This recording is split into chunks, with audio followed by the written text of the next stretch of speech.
السلام عليكم، ازيكم يا باشمهندسين؟ عاملين ايه؟ النهارده هنشرح قائمه جديده في واي كيو بلجن اسمها البيلدينج كومبوننت. بس قبل ما بنبدا شرح طبعا زي ما اتفقنا، او قبل ما نبدا نستخدم الواي كيو، اول حاجه بنظبطها اليونتس، تاني حاجه بنظبطها السكيل. اليونتس بنظبطها منين؟ من الواي كيو. بندخل على سيستم سيت اب، بنختار السيت ديفولت يونت ونضغط عليها. انا دايما بشتغل بالميتر، تمام؟ هنختار الميتر اللي هي الام. اوكي، تاني حاجه بنظبطها السكيل. السيستم سيت اب بننزل تحت كده لحد ما نلاقي ست سكيل، تمام؟ انا بختار اللي هو السكيل 1/1/10، زي ما اتفقنا قبل كده ان ده مش سكيل الرسم، ده سكيل اللي انا هرسم. مش سكيل اللوحات، يعني ده السكيل اللي انا هرسم بيه في الدايمنشن، عشان شكل الدايمنشن والتكست يبقى مظبوط معايا. طيب لو جينا بدأنا بقى شرح في قائمة البيلدينج كومبوننت، أول حاجة ضغطنا عليها كده، ناخدها واحدة واحدة. الاندكس اوف كومبوننت ده ايه؟ ده صورة كده لكل الأوامر اللي موجودة في القائمة دي، تمام؟ ده اللي هنشرحها كلها، تمام؟ فهو موجود فيها كل الأوامر دي. لو جينا قفلنا بقى القائمة دي كده وجينا نبدأ بأول أمر فيها، أول حاجة اسمها ايه؟ الإليفيجن اوف سكيليتور. لو ضغطنا عليها كده، ده عبارة عن ايه؟ ده السلم الكهرباء، تمام؟ عندنا في الإليفيجن وفي البلان. لو جينا ضغطنا الأول شرحنا البلان كده وشوفنا ايه اللي موجود فيها. اول حاجه بنكتبها ايه؟ الستوري هايت. ده عندنا ارتفاع الدور بنكتبه كام؟ مثلا قلنا ارتفاع الدور 3. التريد ويدث اللي هي عرض الايه؟ عرض القلب، مثلا هكتبها متر 10. الروتيشن، انا عايز السلم فيه روتيشن كده، زاويه روتيشن، ولا عايزه قايم؟ مثلا هكتب ايه؟ مفيش روتيشن، مثلا هكتب الزاويه 0، اجرب كده. البلان، الاليفيجن انجل، ده بنسيبها زي ما هي. عندنا بقى عايزين السلم دبل تريد ولا سنجل تريد؟ الدبل اللي هي عايزينه اتنين، يعني قلبتين زي ما هو موجود كده، ولا السنجل اللي هي قلبه واحده؟ فاحنا مثلا هنخليه ايه؟ دبل اللي هو اتنين. تو جروب بنختار عليها كده ونقوم جايين عاملين اوكي. وهنا في اي مكان كده ايه؟ رسم السلم الكهرباء الدبل. طب لو عايزين نكرر الامر تاني، كليك يمين كده، تمام؟ لو جينا نجرب السنجل، عملنا اوكي. اهو لو جينا بقى قسنا، احنا كنا عاملين عرض القلبة كام؟ متر 10. هنلاقي متر 10 رسمه متر 10، وهو حسب الارتفاع اللي يوصل ايه؟ عدد الدرج اللي يوصل ل3 متر، تمام؟ ادي اول امر معانا. طيب الامر كان في نفس الامر ده برضو، لو احنا عايزين نرسم ده كده في البلان، لو احنا عايزين نرسم اليفيجن، اهو كده ضغطنا على الاليفيجن وعملنا اوكي. سوري، لو عايزين اهو تاني بيلدينج كومبوننت بلين، عايزين نرسم الاليفيجن سايد اليفيجن، ونختار هنا سايد اليفيجن، تمام؟ ونيجي في اي مكان كده هنلاقي رسم الاليفيجن بتاع السلم الكهرباء. ادي اول امر معانا. طب الامر اللي بعد كده، البلان اوف ستير كيس، ده بيعمل ايه؟ ده بيرسم السلالم، تمام؟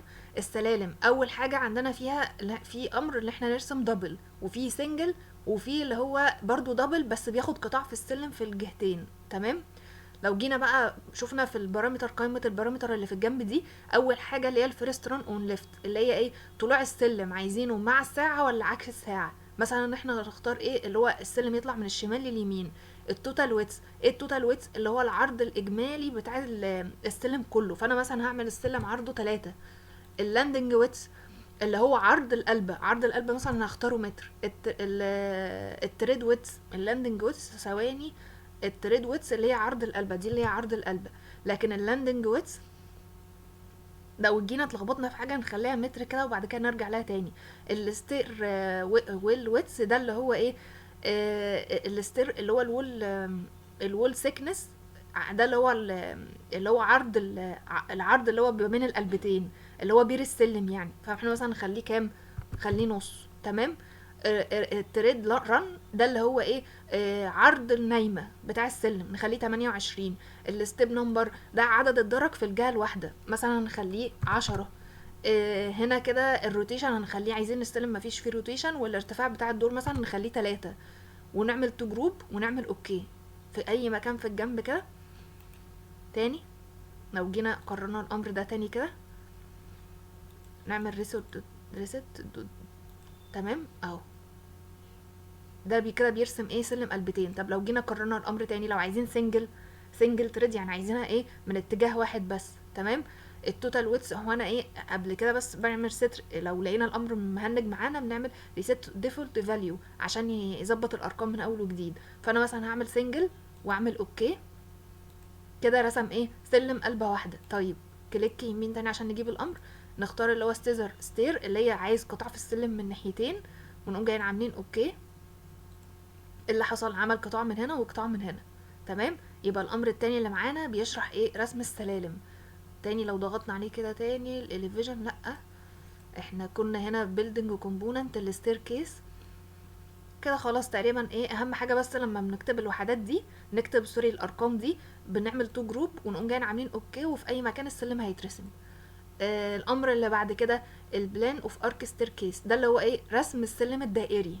امر رسم السلم الدائري كلوك وايز او انتي كلوك وايز، اللي هو مع الساعه او عكس الساعه. الراديوس اوتسايد اللي هو نص القطر الخارجي بكام؟ مثلا نخليه ب2 زي ما هو. طيب الراديوس انسايد نص القطر الداخلي بتاع السلم الدائري ده بكام؟ ب1. التريد ويتس اللي هي عرض الايه؟ القلبه مثلا متر 20. الستريت انجل لو جينا غيرنا فيها تحت كده اللي هو ايه؟ السلم انا عايزه بيلف ازاي مع الزاويه، يعني اتجاه وش السلم ازاي، من هنا كده بنظبط اتجاه الوش بتاع السلم. طيب الانجل انكلودد لو جينا كده غيرنا فيها ده بيعمل ايه؟ انا عايز السلم دايره كامله ولا نص دايره، يعني الارك ده قد ايه؟ فانا مثلا نخليه نص. عايز ستيب نمبر، عدد الدرجات في السلم كام درجه؟ مثلا انا ايه هخليه مثلا 20 درجه. تمام. واقوم جايه تو جروب اوكي. في اي مكان معايا هتلاقي السلم اترسم. لو جينا بقى عملنا عرض القلبه كده متر 20 زي ما احنا كنا عاملينها. تمام. ده الامر الايه اللي معانا بعد كده اللي هو البلين اوف الوفيتور. ده اللي هو ايه؟ ده الامر اللي بيرسم المصعد. عشان بس اشغل الامر معايا لازم اكون رسمه جدار حائط الاول دبليو زي ما اتفقنا في الفيديو اللي قبل كده، ونشغل F8 مثلا. هقول 2 مثلا في 2 في 2 وهطلع 2. تمام. انا كده رسمت ايه؟ البير المصعد اللي انا هرسمه. تاني هروح للامر اهو building component plane of elevator. خلينا بالنا لو في حد عايز يشتغل بالاختصارات، اختصاره دي تي جي مكتوب جنبه اهو. تمام. هو اول حاجه بيقول لي ايه؟ عايز فيرست كورنر، بنضغط كده والفيرست كورنر التانية المقابله ليها كده، ونختار ايه؟ اي جدار من الجدارات اللي احنا ايه هنحط فيها مكنه الاسانسير كده. يبقى الاسانسير كده اترسم ايه على طول بشكل سريع جدا. الامر اللي معايا اللي بعد كده الاليفيجن اوف دور. الامر ده مهم جدا، بيسهل جدا في رسم الاليفيجن. لو احنا واخدين قطاع الاوامر اللي بعد كده كلها بنرسم السكشن بطريقه سريعه جدا. لو جينا ضغطنا على اول حاجه اللي هو السنجل، السنجل ده اللي هو ايه؟ الباب ضلفه واحده. تمام. نيجي نشرح بقى الحاجات اللي في الجنب دي كده. عايزين لون الباب مثلا اي لون. تمام. اللاير هو بيعمل لاير جديده في قائمه اللاير، هنلاقي بنعمل لاير جديده اسمها الدور اليفيجن. تمام. الهول هايت ده اللي هو الاتش اللي هو ايه هنا اهو؟ ارتفاع الباب. انا مثلا عايزينه 22. الهول ويتس اللي هو هنا اهو. لو جينا اتلخبطنا دايما بيبقى الرمز نروح نشوفه الرسمه هو عامل عليها ايه، اللي هو عرض الباب مثلا 9/10. البوكيت سيكنس اللي هي الكيو اللي هي دي اللي هي السجاف بتاعه الباب مثلا 5 سنتي، نخليها 5/100. هنا كده ما نغيرش في اي حاجه. ده اللي هي اللوك واللوك هايت واللوك اوفست، دي اللي هي الاكره بتاع الباب. تمام. على ارتفاع كام؟ واللوك اوفست ده من اللي هي الاكره بتاع الباب اهو ال2 اللي هي المسافه من هنا كام. ده ما نغيرش ارقام. الاكره مثلا بتبقى على ارتفاع متر 10. بس كده خلاص. نختار تو جروب. تمام. نعمل اوكي. لو جينا عملنا هنا في اي مكان في الشاشه رسم الباب. لو جينا حركنا بالماوس كده فتحه الباب الاكره موجوده يمين او شمال مثلا كده اهو انتر، الباب اترسم معايا. اوكي. تمام. سكيب بس كده. هو رسم كرر الامر تاني. عايزين ندخل على الامر تاني. لو عايزين ايه؟ الباب دبل، الباب ضرفتين بس ان ايكوال، اللي هي الاكره مش موجوده في النص بالظبط ما من الباب، فبيرسم الامر برضو نفس القصه. ممكن نغير اللون نخليه برضو اصفر.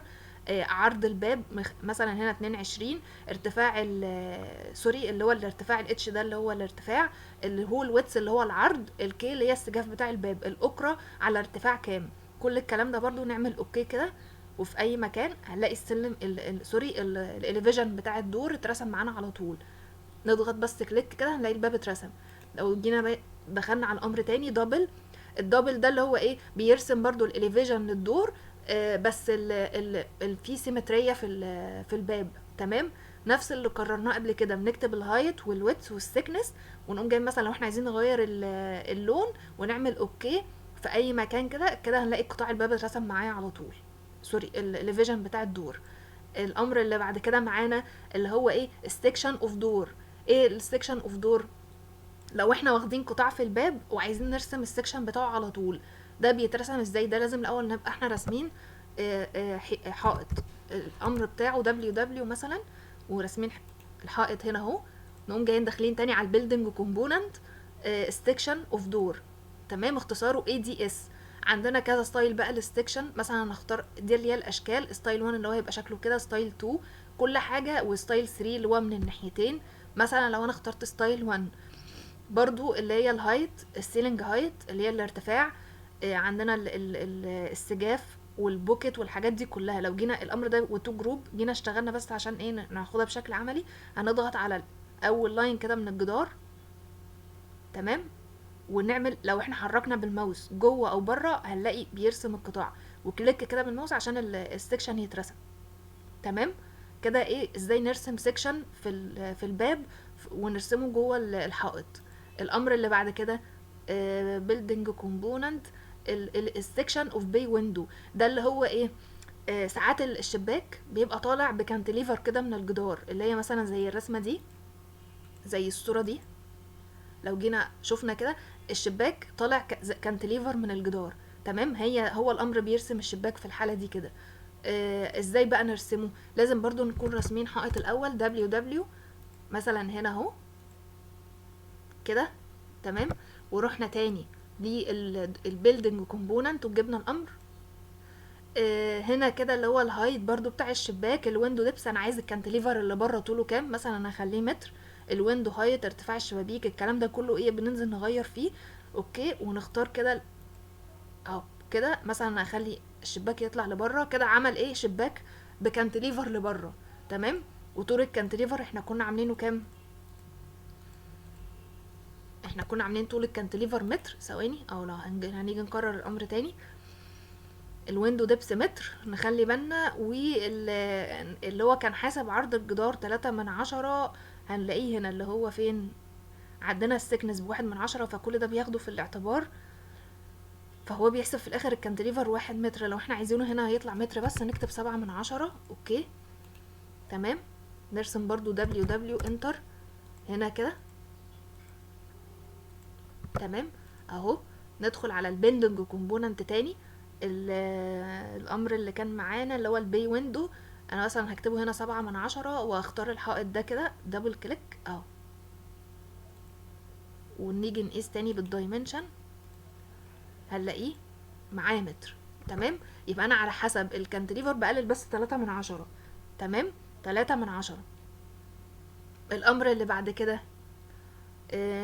احنا كنا واقفين لحد هنا الاليفيجن اوف ويندو. الاليفيجن اوف ويندو ده بيرسم ايه الشباك الاليفيجن بتاعه.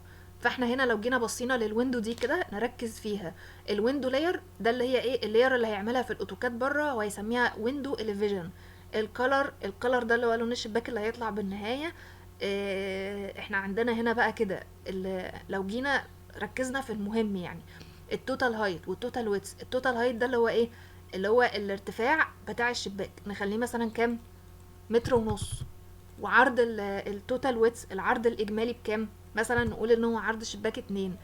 اليونت نمبر، اليونتس نمبر اللي هي عدد الوحدات اللي فوق دي بتاع الشباك هنقسمه كام يونت، مثلا هنقسمه نقول 4. اليونت ويتس عايزين اليونت ويتس اللي هي عرض الوحده كام، مثلا نخليها نص زي ما هي، تمام، ومنغيرش في اي حاجه تحت، وهنشرح بقيه القايمه اهو. عملنا اوكي في اي مكان. لو جينا احنا كنا مختارين العرض كام، 2 تاني كده اهو. لو جينا قررنا الامر تاني ريسنت انبوت، تمام، انفيجن احنا كنا عاملين 1.5 متر، 1.5 متر، تمام، في 2. وهنا عايزين عدد الوحدات 4، ادي 1 2 3 4. طب هو ليه زود 2/10 و2/10؟ عشان في عرض الحاجات اللي هنا دي، تمام، هو زود عليها 1.5 متر، زود عليها عرض الوحدات اللي تحت دي كده. طيب لو احنا مثلا احنا كنا عاملينها 1 اللي هي هنا دي كده 1 ساش، دي عايزينها نعملها 2، نختارها 2. لو جينا ركزنا اهو ايه الاختلاف ما بين ده وده، يعني الامر كله احنا بنشوف بقى الشباك متقسم من جوه تقسيمته عامله ازاي. ماشي. فهو احنا هنا عاملينها 2، يعني كل يونت من دي متقسمه جواها 2. لو جينا قررنا الامر تاني هنا كده، لو عاملينها 3 وعملنا كده اهو، مقسم كل يونت لثلاث وحدات من هنا. طيب لو جينا قررنا الامر ده كده، احنا خلاص عرفنا دي. هنا مثلا كده عاملينها 2، تمام. ايه اللي حصل؟ اليونت دي قسمها من تحت 2. طيب هنا كده لو عملنا 4، اليونت قسمها 4، تمام. ده بقى الحاجات دي احنا بنغير فيها على حسب احنا عايزين تقسيمات اليونتس عامله ازاي. طب لو هنا كده دخلنا على القايمه دي شرحناها، اللينتل ستايل، لو عملنا نون، لو نركز كده ايه اللي هيحصل؟ ايه اللي حصل؟ شال العتب بتاع الشباك من تحت ومن فوق، تمام. عمل شباك من غير اعتاب. طب لو عملنا ريبيت تاني، عملنا ويندو مثلا الاختيار التالت ده، عمل عتب من تحت وما عملش عتب من فوق. تاني جلسه للشباك من تحت وما عملش من فوق. الويندو لينتل لو جينا عملناها، عمل من فوق وساب من تحت. فاحنا بقى كل واحد الاوامر اللي جوه دي، كل واحد عايز شكل الاليفيجن بتاع الويندو عامل ازاي، على اساسه احنا بنختار بقى الاشكال بتاعه الويندو دي، تمام. يبقى احنا كده ايه، تقريبا شرحنا كل حاجه في القايمه دي. اللي بعد كده السكشن اوف ويندو. السكشن اوف ويندو ده اللي هو ايه، واخدين سكشن في الشباك وعايزين نرسمه في الحائط برضو. لو احنا عاملين برضو جدار دبليو دبليو ورسمنا كده، وعاملين هنا سيكشن اوف ويندو دبليو دي اس، تمام. واخترنا الفيرست بوينت في الحائط، والفيرست بوينت الثانيه اهو، برضو نفس الايه، نفس الامر بتاع الدور اللي هو السيكشن اوف دور، هو زيه بيشتغل في السيكشن اوف ويندو. بنختار نقطة على الجدار ونقطة التانية على الجدار، ونقوم جايين عاملين بالماوس بره، بنحرك يمين وشمال كده عشان نشوف احنا عايزين بره او جوه، ونقوم جايين بعد كده عاملين ايه، كليك شمال في الماوس عشان نثبت السيكشن، تمام. يبقى الامر ده بتاع ايه، سيكشن اوف ويندو. البيلدينج كومبوننت، الامر اللي بعد كده السكشن اوف ويندو، تمام. الاليفيجن والسكشن اوف شاتر، الامر ده مختص بايه؟ الشطر ده اللي هو ايه، اللي هو تقريبا لو حد عايز يرسم باب جراج، الباب الجراج اللي هو بتاع المحلات او بتاع الجراجات او الجراجات يعني، عايزين نرسمه في الاليفيجن. الهاتش طبعا ده اللون بنغيره، الويتس بتاعه، الهايت، الكلام ده كله بنختار اهم حاجه تو جروب، والارقام دي بنغيرها على حسب ما احنا عايزين. اوكي، احنا مختارين الاليفيجن، فاحنا بنختار الفيرست كورنر، لو شكله في الاليفيجن عامل ازاي كده، بنختار ايه، اول نقطه وتاني نقطه على حسب العرض اللي احنا عايزينه بقى. يعني ممكن مثلا اكون انا راسمه امر ريكتانجلر مثلا، انا عارفه ان عرض الباب بتاع الجراج ده مثلا 3 متر وارتفاعه مثلا 4، تمام. لو جينا اهو عملنا ده كده، ومنا جايين مكررين الامر بتاع مين، الشطر تاني، وعاملين مختارين الاليفيجن، وعايزين على طول على الباب اول نقطه وتاني نقطه، هيرسم معانا على طول، تمام. طيب لو جينا قررنا الامر بتاع الشطر تاني اهو، السكشن اكننا واخدين سكشن فيه، ده ايه، برضو نفس الايه الموضوع، بنقوم عاملين كده راسمين اكننا في جدار واخدين سكشن، لا اما يمين لا اما شمال. اوكي، تمام. يبقى ده الاليفيجن بتاع الشطر، وده الايه، السكشن. الامر اللي بعد كده معانا اللي هو احنا بنشرح في البيلدينج كومبوننت، الكيرتن وول جلاس. الكيرتن وول جلاس دي اللي هي ايه، الشباك الكيرتن الازاز الزجاج، تمام. احنا عايزين الثيكنس الكلام ده كله، مثلا لو احنا عاملين شنفر اول ونركز كده اهو، بنعمل كده النقطه على حسب طبعا احنا عارفين اهو، ده كده ايه، هنلاقي عامل شنفر اللي هو عامل كل الحواف بشنفر، تمام. تاني لو احنا عايزين مثلا ايه، بنغير بقى الجلاس ثيكنس، هو عامله هنا مثلا ب6 ملي، انا مثلا هعمله بسنتي مثلا، وهنا الثيكنس 2 الثيكنس 1، وعاملين له عايزين له شنفر برضو كده اهو، تمام. هنلاقي ايه، زود الثيكنس بتاع الجلاس، وعاملين كليك شمال عشان الامر يشتغل معايا. طب الامر اللي بعد كده، احنا شرحنا الكيرتن هول، ده اللاينز تو ويندو اليفيجن. اللاينز تو ويندو اليفيجن ده بيعمل ايه، ده بيرسم، شايفين الامر اللي هو بتاع الاليفيجن بتاع الدور ده كده، لو احنا بقى عايزين نرسم الكلام ده بايدينا، تمام. فالامر ده بيعمل كده، يعني ده بيترسم اوتوماتيك على طول. الامر التاني بيرسم، ده جزء من الامر ده نرسم الكلام ده بايدينا. فاحنا مثلا لو عايزين عاملين مثلا اهو بلان مثلا نخليه 2 مثلا 3، ماشي، وننزل هنا ب4، وهنا مثلا 3، وعاملين هنا كده، تمام، وعاملين مثلا هنا كده، وقول مثلا 2 متر ونص، تمام. وعايزين نرسم بقى الباب. شفت بس عشان نشيل التعليم من على هنا، F8. وعايزين نرسم بقى قطاع الباب ده هنا زي ده كده في الحتة دي في الجزء ده. فالامر ده بيعمل كده اهو. تاني نروح للامر building component lines to window elevation lines to frame. اول حاجة لو انا بختار مثلا كده هنا اهو reset to default تمام. الاوبننج ده كده اللي هو بيرسم ايه كده، كليك انتر. ده اللي هو بيرسم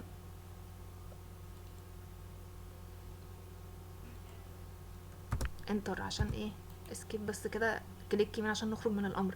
ده اللي هو بيرسم ايه، اللي هو الاتجاه بتاع الباب. عايزين نرسم السجاف، كليك يمين تاني. ده اللي هو الاوبننج، اللي هو الانسرت وان فيكس ساش. ده اللي هو ايه، بيج بوينت. كده عمل ايه، رسم السجاف بتاع او تاني. ما بس بيقول ان او لو انا عملت بيك ده بيرسم السجاف بتاع الباب. كليك يمين تاني. عايزين هنا كده 3 ساش. فهو الافضل يعني ده كده بيقسم ايه الوحدات بتاعه الباب. تمام. الافضل يعني الامر ده مش مهم قوي، متعب شويه. فالافضل احنا نستخدم الاوامر الجاهزه اللي بيرسم الباب على طول والشبابيك على طول يعني. الامر اللي بعد كده البيلدنج كومبوننت اللي هو الاس ان تو ويندو اليفيجن. ده بيعمل ايه؟ طيب لو احنا راسمين عشان نفهم بس الامر ده بيشتغل ازاي. لو راسمين برضو حائط كده تمام، وراسمين فيه شباك. الشباك كان بيترسم بامر اي دبليو مثلا اهو، ورسمه شباك هنا كده.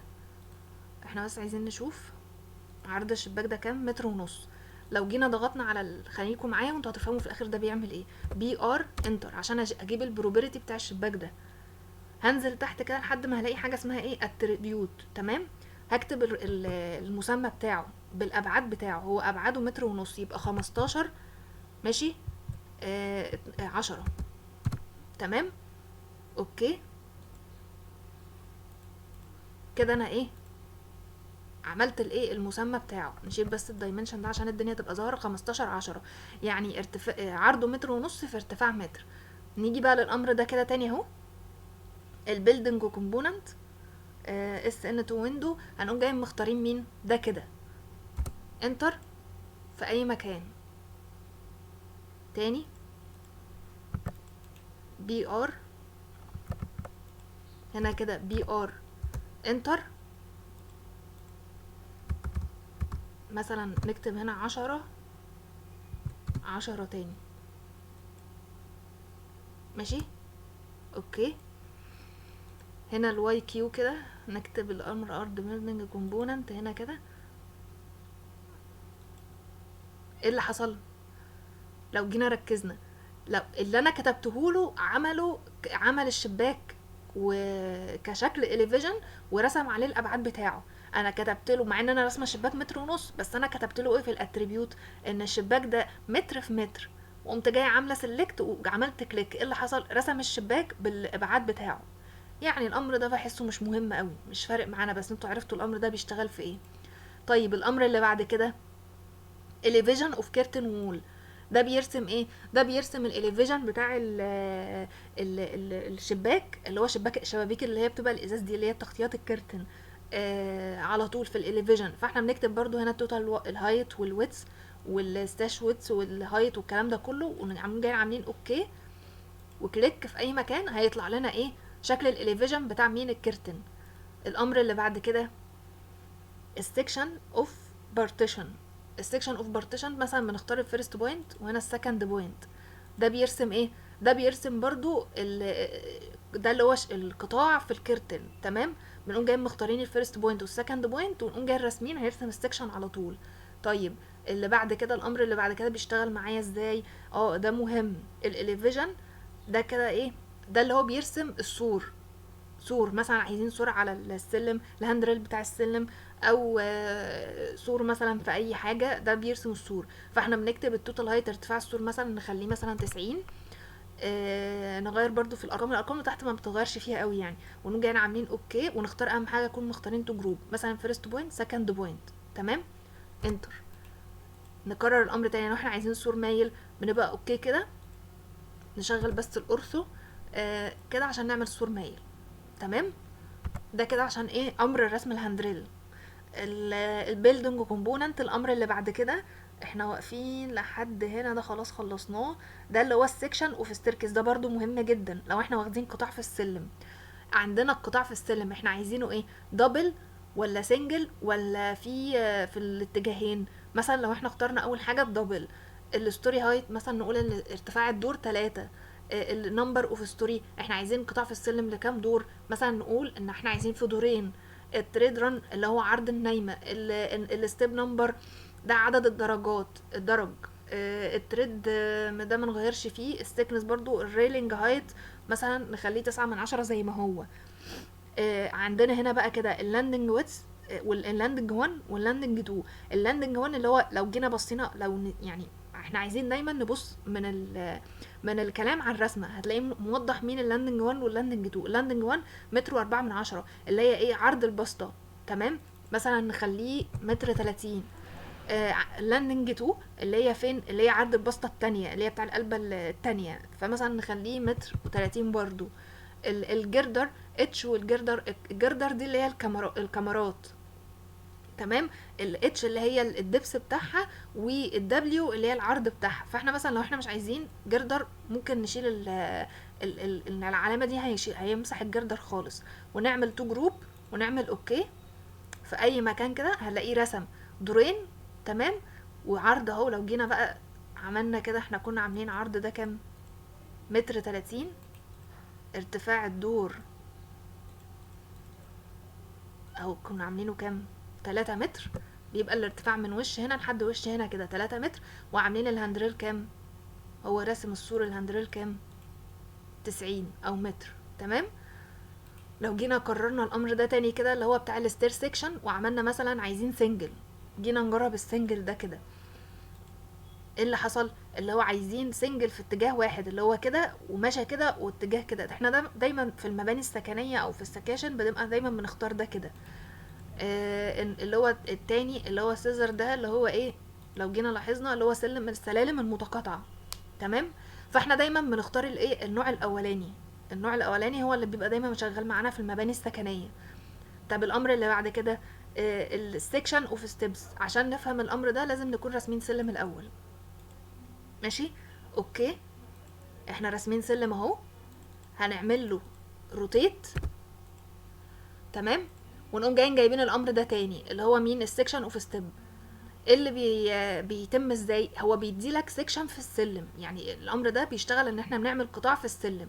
نقوم جايين عاملين اوكي، ونقوم جايين مختارين اول نقطه تاني نقطه هنلاقي رسم قطاع تاني. لو احنا عايزين نفهم بقى الامر بنكتب التوتال هايت بتاع الدور، مثلا احنا عايزين ارتفاع الدور 3، الستيب هايت اللي هي عرض الايه، عرض القايمه بتاع السلم 15. اوكي. اهو مثلا كده تاني اول نقطه تاني نقطه 3، ومسحنا ده هنلاقيه عامل ارتفاع الدور 3. اوكي. الامر اللي بعد كده بقى السكشن اوف ووتر بروف والسكشن اوف ووتر بروف، ده اللي هو ايه، الاتنين دول بيشتغلوا على العزل اللي هو طول العزل وكده يعني. فاحنا عشان نفهمه لازم نكون راسمين مثلا امر لاين كده، مثلا نص، وهنا مثلا مثلا نقول 90 او كده اي حاجه عشان نفهم بس الامر. بيلدينج كومبوننت هنا السكشن اوف ووتر بروف، بنختار اللاينات كده اللاينز. تمام. ونختار الدايركشن. اهو لو جينا ركزنا ده بيرسم ايه، بيرسم ده العزل بتاع الامر ده برضو مش مهم قوي يعني، بس تعرفوه بيشتغل ازاي. تمام.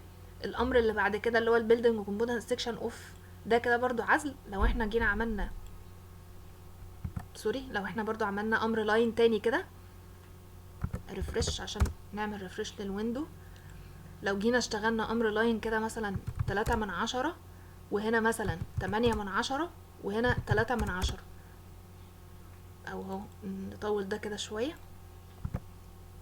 هنا كده البيلدينج كومبوننت سيكشن، احنا كنا واقفين هنا باك انسايد بوينت هنا كده. بيقول ان الشكل مفتوح هنا كده. الامر لازم الشكل يكون مغلق. تمام. انتر. اهو اللي حصل برضو رسم خطوط جوه العزل. يعني انتوا عارفين حوالين المحيط كله. يبقى الامر ده بيشتغل لو في لاينات بس، الامر التاني لازم الشكل يكون مغلق. تمام. يبقى كده ايه، خلصنا النهارده شرح مين البيلدينج كومبوننت، قوائم كل الاوامر في قائمه البيلدينج كومبوننت. شكرا.